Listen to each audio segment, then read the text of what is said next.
Usaha pertanian hidroponik hingga saat ini mungkin bisa saja masih dipandang sebelah mata, tapi ternyata usaha dengan memakai media greenhouse seperti ini masih sangat menjanjikan. Banyak sekali pasar-pasar yang diambil oleh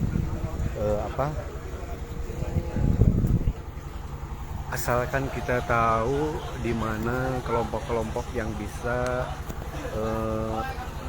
menjadi mitra kita dalam rangka pemasaran, maka usaha hidroponik ini akan sangat-sangat menguntungkan.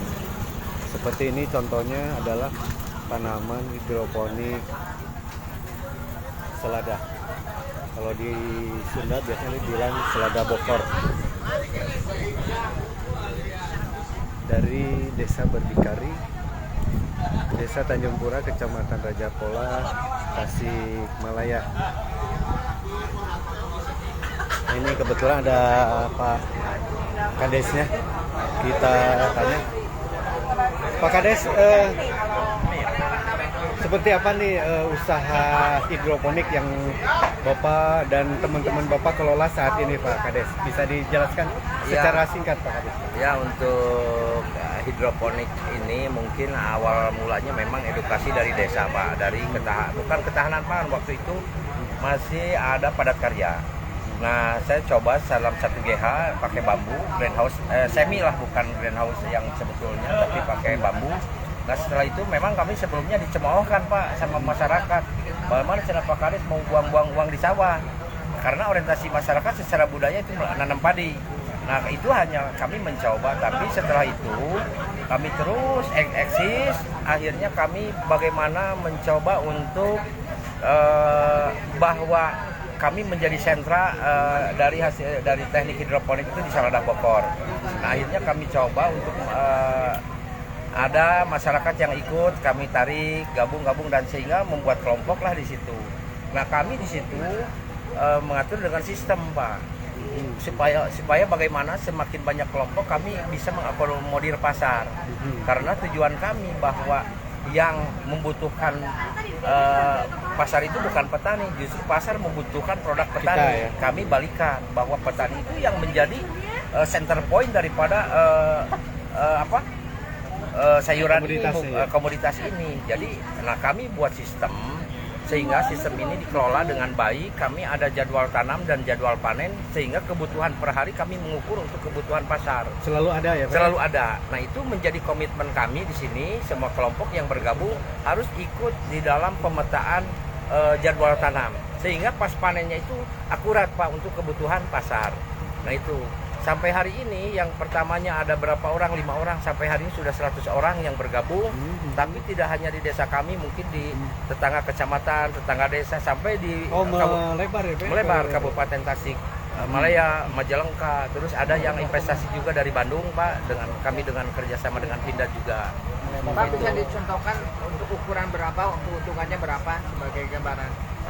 Kami sudah estimasi dari 1 kilo itu untuk HPP-nya itu kisaran 4.000 itu untuk kebutuhan listrik, kebutuhan medianya seperti busa, karena kami tidak dirokul ya, pakai busa.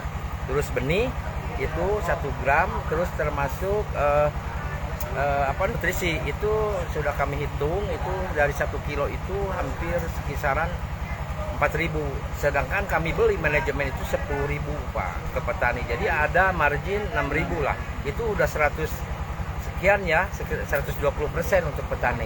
Kalau sudah berjalan itu panennya berapa ini sekali, Pak? Kalau udah berjalan sebetulnya kalau di Saladah itu ini kapasitas 40 hari dari mulai tanam. Tapi ini bisa ada percepatan karena kami merujuk kepada produksi. Jadi bisa per 20 hari. Itu menggunakan lagi ada sistem permajaan, Pak. Jadi mempercepat produksi, karena kebutuhan kami kemarin itu di tahun-tahun kebelakang itu berkurang, produksi kurang, yang butuh banyak kemarin itu, apalagi di bulan puasa sama lebaran. Tapi kalau di bulan 7, bulan 6 ini, bulan 6, bulan 7 ini pasar agak menurun, karena petani konvensional yang ditanam masuk, Pak, musim kemarau ini. Jadi mungkin ada menurun sedikit, tapi Setelah melewati ini biasa lagi Pak, insya Allah. Pak Kades tadi yang disebut 2 juta itu ukuran berapa? Ukuran kalau seandainya itu didapatkan 2 on per lubang, ya kalau harga kami beli 10.000 itu udah 2 juta, itu kotor. Nah, dari 1.000 lubang itu biayanya biasanya tidak kurang daripada 300 sampai 400.000 untuk HPP, untuk kebutuhan consumable-nya. Sangat menjanjikan. Ya, alhamdulillah. Cuman begini Pak, kendala-kendala kami di luar karena ada pecahan kami juga kelompok yang bikin darinya satu kelompok bikin lagi organisasi komunitas lagi. Nah di situ kami juga bukan petani dengan petani, hari ini mah kelompok dengan kelompok Pak. Itu agak bermain.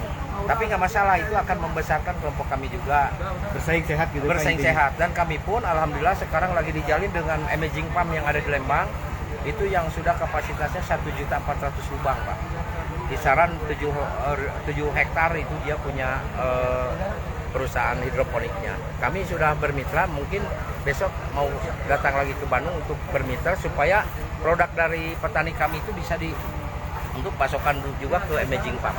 Pak, ini awalnya kenapa hidroponik Pak? Pak Ujang, Nah demikian ini penjelasannya. kami di sini